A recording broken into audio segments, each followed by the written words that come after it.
എല്ലാവർക്കും സ്വാഗതം. ഈ റിവ്യൂ ഇഷ്ടപ്പെടുവാണെങ്കിൽ ഒന്ന് ലൈക്ക് ചെയ്തും സബ്സ്ക്രൈബ് ചെയ്തും സപ്പോർട്ട് ചെയ്യണേ. അപ്പം നവ്യ പറയുന്നുണ്ട്, എൻ്റെ അനിയത്തിയെപ്പറ്റി എന്തെങ്കിലും പറഞ്ഞിട്ടുണ്ടെങ്കിൽ നിൻ്റെ മുഖത്തിൻ്റെ ഷേപ്പ് ഞാൻ മാറ്റും എന്ന് പറയുമ്പം നീ എന്നെ തല്ലുവോ, അങ്ങനെ അത്രയ്ക്ക് ധൈര്യം ഉണ്ടെങ്കിൽ നീ ഒന്ന് തല്ലടി എന്ന് പറഞ്ഞ് ആ നവ്യക്ക് ചെല്ലുവാണ്.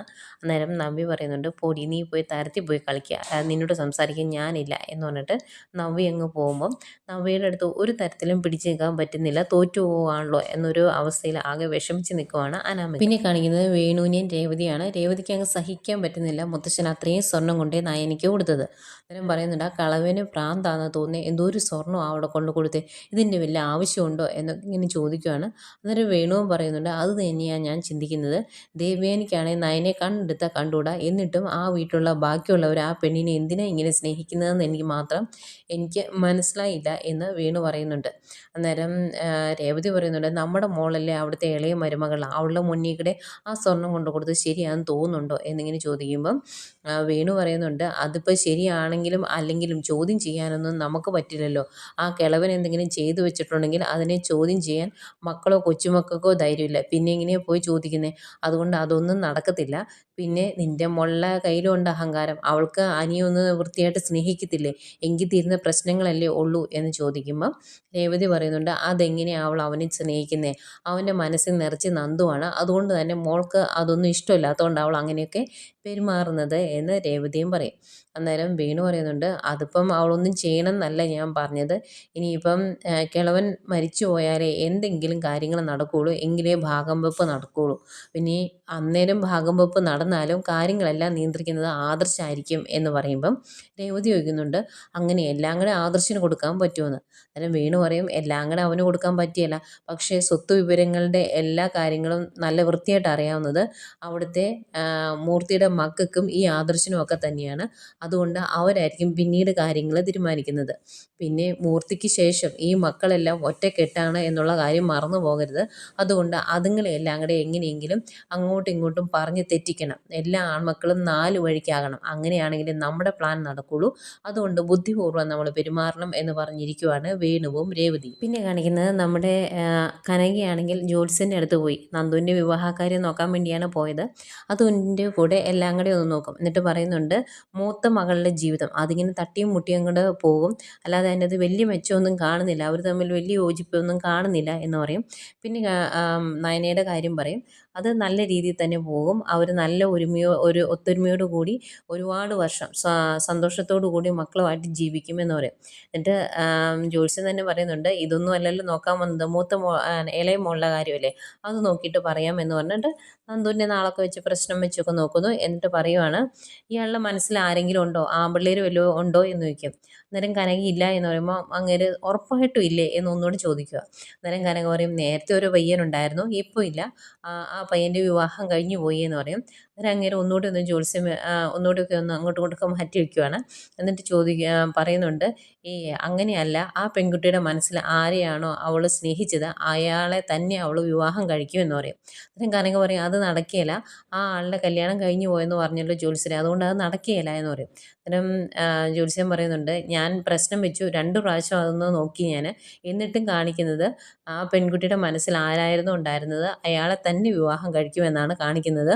ഏതായാലും ആ പയ്യൻ കറങ്ങിത്തിരിഞ്ഞ് നിങ്ങളുടെ മുന്നിലേക്ക് തന്നെ വരും, ആ വിവാഹം മാത്രമേ നടക്കുകയുള്ളൂ എന്ന് പറയും. അന്നേരം കനക പറയുന്നുണ്ട്, അത് നടക്കാൻ പാടില്ലാത്ത വിവാഹമാണ്, അത് നടക്കാൻ പാടില്ല എന്നിങ്ങനെ പറയുമ്പം എനിക്കെന്ത് ചെയ്യാൻ പറ്റും, പ്രശ്നത്തിൽ കാണുന്നതല്ലേ ഞാൻ പറഞ്ഞത്, നിങ്ങളിങ്ങനെ ഒരു ആശങ്ക പറഞ്ഞതുകൊണ്ട് ഞാൻ 2 പ്രാവശ്യം നോക്കി, അപ്പോഴും കാണിക്കുന്നത് ഈ പെൺകുട്ടി വിവാഹം കഴിക്കുന്നുണ്ടെങ്കിൽ അയാളെ വിവാഹം കഴിക്കുമെന്ന് തന്നെയാണ്, അത് അടുത്തൊരു വർഷത്തിനിടയ്ക്ക് മിക്കവാറും നടക്കുകയും ചെയ്യുമെന്ന് പറയും. അന്നത്തേക്കും കനകയ്ക്ക് ആകെ ടെൻഷനാകും. പിന്നെ കനക വിഷമിച്ച് ദക്ഷിണയൊക്കെ കൊടുത്തിട്ട് അവിടെ നിന്ന് പോരുക.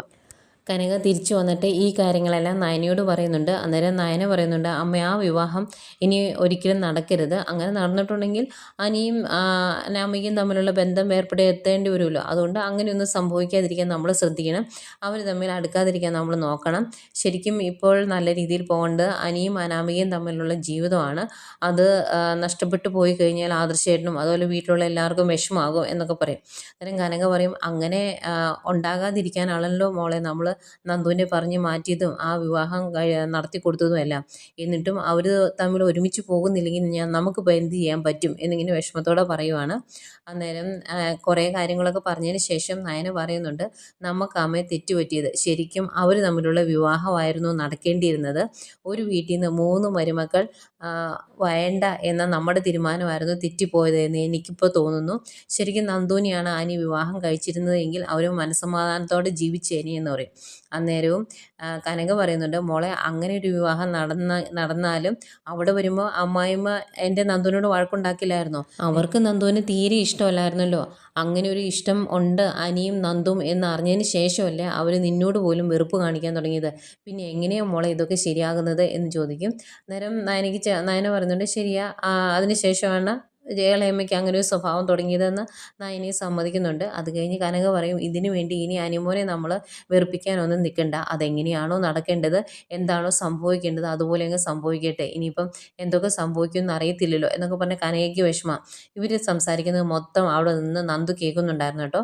നന്ദുവിന് ആകെ വിഷമാവും. നന്ദു ഇങ്ങോട്ട് പയ്യെ നടന്നിങ്ങ് പോരും. എന്നിട്ട് മാറി നിന്ന് നന്ദു ഇങ്ങനെ ഓർക്കുവാണ് ആദ്യമായിട്ട് അനിയയുടെ അടുത്തോട്ട് ചെന്നതും അനിയയുടെ കയ്യിലോട്ട് തെന്നി വീണതും ഒക്കെ ഇങ്ങനെ മനസ്സിലിങ്ങനെ ഓർത്തുകൊണ്ടിരിക്കുമ്പോഴാണ് അങ്ങോട്ടേക്ക് കനക ഇറങ്ങി വന്നെ. അപ്പം നന്ദു ഇതെല്ലാം കേട്ടോ എന്ന് ഓർത്ത് കനകയ്ക്കൊരു ടെൻഷൻ. കനക വന്നിട്ട്, മോളെ എപ്പോൾ വന്നു, ഇവിടെ ഉണ്ടായിരുന്നോ നീ എന്ന് ചോദിക്കുമ്പോൾ, ഞാനിവിടെ ഇല്ലായിരുന്നു, ഞാൻ അപ്പുറത്തെ വീട് വരെ പോയതാ, ഇപ്പോൾ വന്നേ ഉള്ളൂ. ഏതായാലും അമ്മ ജോത്സ്യനെ കാണാൻ പോയതല്ലായിരുന്നോ, എന്തായി, ജോത്സ്യൻ എന്താ പറഞ്ഞത് എന്നൊക്കെ നന്ദു അങ്ങോട്ട് ചോദിക്കുക. ഇതൊന്നും കേട്ടതായിട്ട് നന്ദു ഭാവിക്കുന്നേ ഇല്ല കേട്ടോ. അന്നേരം കനകയ്ക്കൊരു ആശ്വാസം. കനക പറയും, ഞാൻ ജോത്സ്യനെ കണ്ടായിരുന്നു, ജോത്സ്യൻ പറഞ്ഞു നന്ദുക്കുട്ടൻ്റെ വിവാഹം ഉടനെ നടത്തണമെന്ന് പറഞ്ഞു എന്ന് പറയും. അന്നേരം നന്ദു ദേഷ്യപ്പെട്ട് ചോദിക്കും, അമ്മ അത് നോക്കാനാണോ പോയതെന്ന് ചോദിക്കുമ്പോൾ, അത് നോക്കാനാണ് പോയത് എന്ന് പറയും. അന്നേരം നന്ദു പറയും, എനിക്കിപ്പം വിവാഹമൊന്നും വേണ്ടാന്ന്. അന്നേരം കനക പറയുന്നുണ്ട്, അങ്ങനെയല്ല, ജോത്സ്യൻ പറഞ്ഞു മോളുടെ വിവാഹം പെട്ടെന്ന് നടത്തണമെന്ന് പറഞ്ഞു എന്ന് പറയുമ്പം നന്ദു ദേഷ്യപ്പെട്ട് പറയുന്നുണ്ട്, അങ്ങനെ നടത്തണമെങ്കിൽ ആ ജോത്സ്യനൊരു മകളില്ലേ, അവളെ പിടിച്ച് കെട്ടിക്കാൻ പറ, എനിക്കിപ്പോൾ വിവാഹമൊന്നും വേണ്ട എന്ന് പറഞ്ഞ് നന്ദുവിൻ്റെ കയ്യെ പിടിച്ചേക്കുമായിരുന്നു കനക. ആ കൈ എടുത്തൊരു ഏറും കൊടുത്തിട്ട് ദേഷ്യപ്പെട്ടങ്ങ് പോവാണ് നന്ദു. വിഷമിച്ച് നിൽക്കുക, എന്ത് ചെയ്യണമെന്ന് അറിയാതെ നിൽക്കുവാണ് കനക. പിന്നെ കാണിക്കുന്ന അനിയാണ്. അനി ഇങ്ങനെ ആകെ വിഷമിച്ചിരിക്കുക കേട്ടോ. അന്നേരം ആദർശ് അങ്ങോട്ട് വരും. എന്നിട്ട് ചോദിക്കുന്നുണ്ട്, എടാ നിന്നെ ഞാൻ 3 ബ്രാഞ്ച് ഏൽപ്പിച്ചിട്ടുണ്ട്, നീ അങ്ങോട്ടൊന്നും പോകുക പോലും ചെയ്യുന്നില്ലല്ലോ എന്നിങ്ങനെ പറയുക. അന്നേരം അനി പറയും, ഇന്ന് പോകാം ഏട്ടാ, ഏട്ടൻ്റെ കൂടെ ഞാനും വരുന്നുണ്ട് എന്ന് പറയും. അന്നേരം ആദർശ് പറയും, ഞാൻ നയനയുടെ അടുത്ത് കയറിയിട്ടേ പോവുള്ളൂ, അതുകൊണ്ട് നിനക്ക് ബുദ്ധിമുട്ടാവില്ലേ എന്ന് ചോദിക്കുമ്പോൾ, അതൊന്നും സാരമില്ല, ഞാനും വരുന്നുണ്ട്, എനിക്കും ഏട്ടത്തെ കാണണം എന്ന് പറയും. അന്നേരം ആദർശ് പറയും, നീ വരാതിരിക്കുന്നതാണ് നല്ലത്, ഇനി നീ അങ്ങോട്ട് വന്നിട്ടുണ്ടെങ്കിൽ അനാമിക അതിൻ്റെ പേര് അലമ്പുണ്ടാക്കില്ലേ എന്ന് ചോദിക്കും. അന്നേരം അനി പറയുന്നുണ്ട്, അവൾക്ക് പല ഇഷ്ടവും ഇഷ്ടക്കേടുകളും ഒക്കെ ഉണ്ട്, അതിനനുസരിച്ച് ഞാൻ നിന്നിട്ടുണ്ടെങ്കിൽ അവൾ എന്നെ ശ്വാസം മുട്ടിച്ച് കൊല്ലും, അതുകൊണ്ട് ഇപ്പോഴേ ഒരു നിയന്ത്രണം ഇടുന്നത് നല്ലതാണ്, അതുകൊണ്ട് അവളുടെ ഇഷ്ടത്തിന് നിൽക്കാനൊന്നും എന്നെക്കൊണ്ട് പറ്റില്ല എന്ന് പറയും. അന്നേരം ആദർശ് എന്നും ഉപദേശിക്കുന്ന പോലെ കുറേ ഉപദേശിക്കുന്നുണ്ട്, അവൾക്ക് ഉത്തരവാദിത്വ ബോധമില്ല, അല്ലെങ്കിൽ പക്വതയില്ല, അതുകൊണ്ടാണ്, നീ കുറച്ച് അഡ്ജസ്റ്റ് ചെയ്യണം എന്നൊക്കെ പറഞ്ഞ് കുറേ ഉപദേശിക്കും. എന്നിട്ട് ഏതായാലും കൂടെ വാ എന്ന് പറഞ്ഞ് രണ്ടുപേരോട് ഒരുമിച്ചാണ് പോകുന്നത്. ഏതായാലും ആദർശിൻ്റെ വണ്ടി വന്ന് നിൽക്കുന്നത് കാണുന്ന മുഖത്ത് ഭയങ്കര സന്തോഷമാട്ടോ നന്ദുവിന്. ആദർശേട്ടൻ വന്നു എന്ന് പറയും. അന്തേക്കും രണ്ടുപേരോടെ അല്ലേ ഇറങ്ങി വന്നെ, ആദർശും അനിയും കൂടെ. അവരകത്ത് കയറി വന്നു കഴിഞ്ഞ് ഇരുന്ന് സംസാരിക്കുവാണ്. അന്നേരം ആദർശ് ചോദിക്കുന്നുണ്ട് ഗോവിന്ദനോട്, അച്ഛൻ എന്നോടുള്ള ദേഷ്യമൊക്കെ പോയോ എന്ന്. അന്നേരം ഗോവിന്ദൻ പറയും, ആ ദേഷ്യമൊക്കെ അന്നേരെ പോയായിരുന്നു, മോളെ ആംബുലൻസിൽ കൊണ്ടുവരുന്നത് കണ്ടപ്പം ആകെ വിഷമമായി, അതുകൊണ്ടാണ് ഞാൻ അങ്ങനെയൊക്കെ പറഞ്ഞ്, ആ വിഷമമൊക്കെ ഇപ്പം പോയി, ഇപ്പം പ്രശ്നമൊന്നുമില്ല എന്ന് പറയും. അന്നേരം ആദർശ് നന്ദുവിനോട് ചോദിക്കുന്നുണ്ട്, നന്ദു ഇങ്ങനെ നിന്നാൽ മതിയോ, വിവാഹത്തിൻ്റെ കാര്യം പറഞ്ഞപ്പോൾ നന്ദു സമ്മതിച്ചില്ല, എങ്കിൽ കമ്പനിയിലോട്ട് അവിടെ ഒരു ജോലി തരാമെന്ന് പറഞ്ഞിട്ടും ഒന്നും പറഞ്ഞില്ലല്ലോ എന്ന് ചോദിക്കും. അന്നേരം ഗോവിന്ദൻ പറയുന്നുണ്ട്, അതിൻ്റെ ആവശ്യമില്ല മോനെ, ഏതായാലും നന്ദു അവിടെ വന്ന് ജോലി എടുത്തിട്ടുണ്ടെങ്കിൽ അതിന് വേറെ വിവാദങ്ങൾ ഇനി വരും എന്ന് പറയും. അന്നേരം ആദർശ് പറയുന്നുണ്ട്, എൻ്റെ കമ്പനിയിൽ ഇപ്പം നിലവിൽ അനിയില്ല, അനിക്ക് വേറെ 3 ബ്രാഞ്ചിൻ്റെ മേൽനോട്ടമാണ് കൊടുത്തേക്കുന്നത്, അതുകൊണ്ട് തന്നെ നന്ദു അങ്ങോട്ട് വന്നു എന്ന് കരുതി ഒരു വിവാദവും ഉണ്ടാകാൻ പോകുന്നില്ല. പിന്നെ ഇതെല്ലാം കഴിഞ്ഞിട്ടുണ്ടെങ്കിൽ നയനയും കമ്പനിയിലോട്ട് കൊണ്ടുപോകാനാണ് ഞാൻ ഉദ്ദേശിച്ചിരിക്കുന്നത്, അപ്പം ചേച്ചിക്കും അനിയത്തിക്കും ഒരുമിച്ച് ഒരിടത്ത് ജോലി എടുക്കാമല്ലോ എന്നൊക്കെ പറയും. അന്നേരം നന്ദു പറയും, വേണ്ട ആദർശേട്ടാ, അതിൻ്റെ ആവശ്യമില്ല, ഞാൻ അല്ലാതെ ഒന്ന് നോക്കട്ടെ എന്നിങ്ങനെ പറയുന്നുണ്ട്. അന്നേരവും ആദർശ് പറയുന്നുണ്ട്, അച്ഛനെ കഷ്ടപ്പെടുത്താനാണോ ഉദ്ദേശം, ജോലി ഉണ്ടെങ്കിൽ ഒരു എളുപ്പമാകില്ലേ എന്നൊക്കെ ചോദിക്കും. അന്നേരം ഗോവിന്ദൻ പറയും, എനിക്കങ്ങനെ കഷ്ടപ്പാടൊന്നുമില്ല, 2 അറ്റാക്ക് വന്നു എന്നല്ലാണ്ട് എൻ്റെ ശരീരത്തിന് വേറെ ക്ഷീണമൊന്നുമില്ല എന്ന് പറയും. എന്നാൽ ഏതായാലും ഞങ്ങൾ നയനെ കണ്ടിട്ട് വരാം എന്ന് പറഞ്ഞ് അവർ രണ്ടുപേരുടെ നയനയുടെ അടുത്തോട്ട് പോകുമ്പം ഗോവിന്ദൻ ചോദിക്കുന്നുണ്ട് നന്ദുവിനോട്, മോൾക്കിനി അവിടെ ജോലിക്ക് പോകണമെന്നുണ്ടോ എന്ന്. എന്നാലും നന്ദു പറയും വേണ്ട അച്ഛ, അതിൻ്റെ ആവശ്യമില്ല, അത് അച്ഛൻ പറഞ്ഞ പോലെ അനാവശ്യ വിവാദങ്ങൾക്ക് ഇടയാക്കും, ഞാൻ വേറെ നോക്കിക്കോളാമെന്ന് നന്ദുവും പറയുന്നു.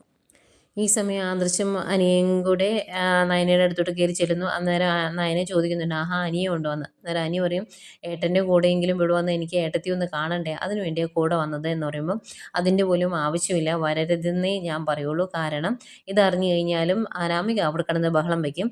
ആദർശേട്ടൻ കൂട്ടു നിൽക്കുവാണ് അനിയും നന്ദുവും കൂടെ കാണാൻ എന്ന് പറഞ്ഞായിരിക്കും അടുത്ത അലമ്പ് എന്ന് പറയും. അന്നേരം ആനി പറയുന്നുണ്ട്, അവളുടെ സംശയങ്ങളെല്ലാം മാറ്റി അവളെ സന്തോഷിപ്പിച്ചതിന് ശേഷം എനിക്ക് മുന്നോട്ട് പോകാൻ പറ്റില്ല, അതുകൊണ്ട് ഇങ്ങനെയുള്ള കാര്യങ്ങളൊന്നും ഞാൻ നോക്കുന്നില്ല എന്ന് പറയും. അന്നേരവും നയനയുടേതായ രീതിയിൽ കുറേ ഉപദേശങ്ങളൊക്കെ കാഴ്ചവെക്കുന്നുണ്ട്. എല്ലാം കഴിയുമ്പം അനി പറയും, ഏതായാലും നിങ്ങൾ സംസാരിക്കുക, എൻ്റെ കാര്യം സംസാരിച്ചിരുന്നിട്ട് കാര്യമില്ലല്ലോ, അതുകൊണ്ട് നിങ്ങൾ സംസാരിക്കുക, ഞാൻ പുറത്ത് കാണുമെന്ന് പറഞ്ഞാൽ അനി പുറത്തേക്ക് പോവാം. പോയി കഴിയുമ്പം നയന ആദർശിനോട് പറയുന്നുണ്ട്, എനിക്ക് നല്ല നിരാശയുണ്ടല്ലേ എന്ന്.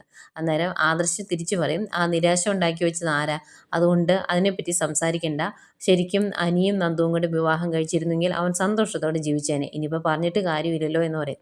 അന്നേരവും നയന പറയുന്നുണ്ട്, ഇനി അവർ ഒരുമിച്ച് പോകാൻ വേണ്ടിയാണ് നമ്മൾ നോക്കേണ്ടത്, ഇവിടെ വന്ന് നന്ദുവിനെ കാണുമ്പോൾ എനിക്ക് ചില മാറ്റങ്ങളൊക്കെ വന്നാലോ, അതുകൊണ്ട് അത് വരാതെ നമ്മൾ ശ്രദ്ധിക്കണം എന്നൊക്കെ പറയും. അങ്ങനെ കുറച്ച് കാര്യങ്ങളൊക്കെ അനിയെ പറ്റിയൊക്കെ സംസാരിക്കുന്നു. ഈ സമയം പുറത്തേക്ക് ഇറങ്ങിപ്പോയ അനി അങ്ങ് നടന്നു പോകുമ്പം ഓപ്പോസിറ്റ് നന്ദു വരുവാ കേട്ടോ. അന്നേരം നന്ദു എന്തോ ഈ ജ്യോത്സ്യം പറഞ്ഞ കാര്യങ്ങളൊക്കെ കേട്ടതുകൊണ്ടാണോ എന്തോ അനിയോട് കുറച്ചുകൂടി ഒന്ന് അടുക്കുന്നുണ്ട്, ഒരു സോഫ്റ്റ് ആയിട്ടുള്ള രീതിയിലാണ് നന്ദു പെരുമാറുന്നത്.